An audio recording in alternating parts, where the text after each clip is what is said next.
तुम दोनों यहाँ क्या टाइम पास कर रहे हो? इस वक्त तो तुम्हें पढ़ाई करना चाहिए। अब क्या बोलूं यार। मैंने प्रोजेक्ट कंप्लीट कर दिया सर। गुड जॉब आदर्श। मेरा खौफ तो है स्टूडेंट में, बट अब तुम लोग कहाँ भाग गए बे? और अब ये आदर्श भी कहाँ चला गया यार? मैं भी इनका ही पार्टनर हूँ सर, दोस्तों को बचाने आया था मैं। बट अब ये शिवांगी कहाँ गायब हो गई? देखो मैं आ गई दोस्तों। वह हमें भी दिख रहा है, बट तुम अचानक से कहाँ गायब हो गई थी? मैं तुम्हारे लिए न्यू गिफ्ट लेने गई थी। देखो ये न्यू एग्जॉटिक चड्डियाँ है सीधे लंदन से। वाओ, ये तो काफी ब्रांडेड लगता है मनीष भाई। तो हंसते क्यों हो पागल? तुमने तो कभी गिफ्ट नहीं दिया। देखो दोस्तों, वहाँ उनके बीच एक चड्डी गिफ्ट को लेकर डिस्कशन चालू है। ऐसा कौन सा चड्डी है, मुझे भी देखना था। वो जरूर एक दूसरे की चड्डी निकालने की बातें कर रहे होंगे। ये लोग हमारे बारे में बहुत बैक बिचिंग कर रहे हैं। देखो शिवांगी, मैंने पिछले 2-3 सालों में काफी सारी पोएम्स लिखी है, तुम बोलो तो 1-2 सुनाता हूँ। हाँ डियर सुनाओ ना, मैं पहले से ही वाह वाह कर देती हूँ। ओए शिवांगी, देखो मेरे पास कितने फनी मीम्स आए हैं। अरे ये तो बहुत फनी है। असली फन तो तुम मुझे इग्नोर करके कर रही हो शिवांगी। मैं शायरी सुनाना शुरू करूँ क्या? अभी रुक जाओ आदर्श, हम अभी कुछ मीम्स देखने के प्लान में हैं। इन्हें तो मेरी या मेरी पोएम्स की कोई फिक्र ही नहीं है। मतलब मेरे सामने ही दोनों हंस खेल रहे हैं। इन्हीं फटे जूते से इन्हें मारू क्या 2-2 हाथ। तुम लोग कल कहाँ चले गए थे? शिवांगी मॉर्निंग में कोचिंग भी नहीं आए थे। हम मनीष के घर में थे। आदर्श हम सीक्रेटली एक प्रोजेक्ट पर काम कर रहे हैं। सही टाइम पर तुम्हें जरूर बताएंगे ब्रो। बाकी अभी हमें जाना होगा, बाय। यार मतलब अब ये लोग मुझसे चीजें छुपाना भी शुरू कर दिए हैं। कहीं यह मुझे दोस्ती में धोखा तो नहीं दे रहे ना? दोनों सामने खड़े हैं, मैं चुप कर उनकी बात सुनता हूँ। तुम्हें मेरे रूम आना होगा मनीष, तभी हम अपना काम पूरा कर पाएंगे। अब ये लोग रूम वूम में जाने की बातें क्यों कर रहे हैं? मनीष के आने से पहले मुझे ही शिवांगी के रूम चले जाना चाहिए। ओए शिवांगी बाहर आओ। देखो मैं तुम्हारा डियर फ्रेंड तुमसे मिलने आया हूँ। बट तुम ऐसे अचानक से क्यों आई हो आदर्श? अंदर आकर तुम्हें बताता हूँ। वही तो नहीं कर सकते डियर, मैं अभी ड्रेस चेंज कर रही हूँ। मनीष का शूज तुम्हारे रूम के अंदर है और तुम ड्रेस चेंज कर रही हो। इसका मतलब उस टाइम दिव्या सही बात बोल रही थी। सॉरी शिवांगी, तुम्हें गलत टाइम में डिस्टर्ब कर दिया। जिसे हमने मोहब्बत की उन्हीं ने हमें दिया धोखा। जिन्हें हम अपना सागा मानते थे उन्होंने ही हमारी आंखों में है धूल झोंका। अब ना देंगे तुम्हें कोई और मौका। तुम वापस हमारे इश्क के दरिया में तैरने आओ, उससे ही पहले ही डूबा देंगे तुम्हारी नौका। अब कई वर्षों के बाद तुमसे काफी समय बाद मुलाकात हो रही है। आदर्श वैसे तुम्हारे खास मित्र नजर नहीं आ रहे हैं। तुम लोगों के बीच कुछ अनबन हुई है क्या?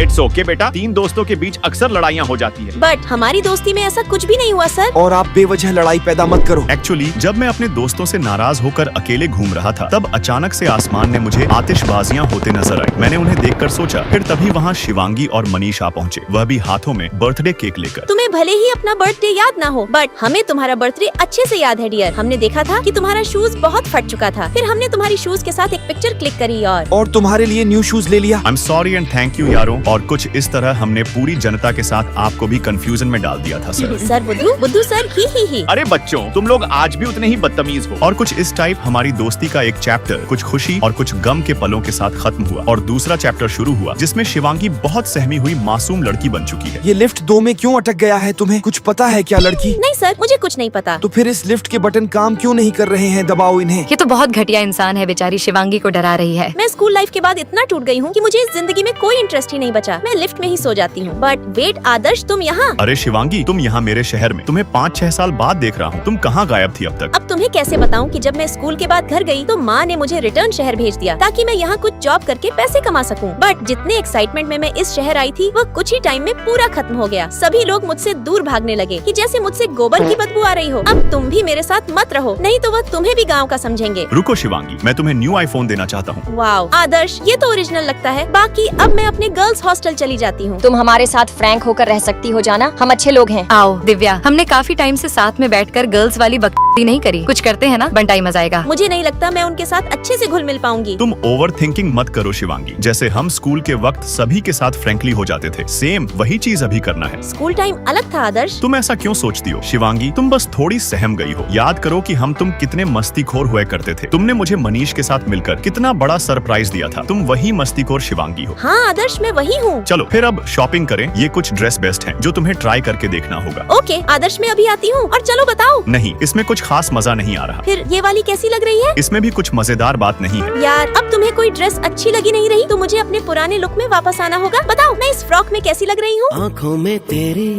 अजब सी अदाएं हैं। अब तुम बिल्कुल मेरी लग रही हो। ओह सो क्यूट। और अब तुम्हें शिवांगी को बढ़िया सा हेयर कट देना है मनीष। सबसे पहले तो तुम्हारे ये घोड़े की पूंछ जैसे बाल को काटने होंगे और तुम्हारे ये चश्मा निकालकर तुम्हारा पूरा मेकओवर करना होगा। मैं सुंदर लग रही हूँ कि नहीं, कुछ समझ नहीं आ रहा। अब तुम सभी लाइक सब्सक्राइब करके कमेंट्स में बताओ कि मैं कैसी लग रही हूँ। मैं तुम्हें अपना दिल दूंगी।